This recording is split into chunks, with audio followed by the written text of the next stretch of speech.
যদি আমি বলি আমার রাসূল কেমন ছিলেন, তিনি ছিলেন মধ্যম আকৃতির, তিনি না লম্বা না খাটো।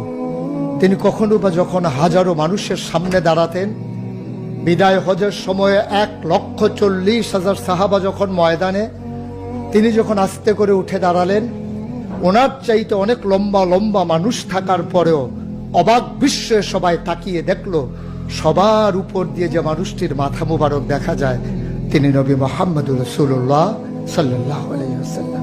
তিনি মধ্যমাকৃতির হওয়ার পরে সবার উপরে তার শির, সবার উপরে তার মাথা। সবাই অবাক বিস্ময়ে তাকিয়ে দেখলেন তার চুলগুলো হালকা হালকা কোঁকড়ানো। তিনি কখনো বা যখন চুলের ভিতরে তৈল দিয়ে আছড়াতেন, অবাক বিস্ময়ে মানুষ তাকিয়ে দেখতেন, মনে হতো চুলের মাঝে যেন মৃদু মন্দ ঢেউ দেখা যায়।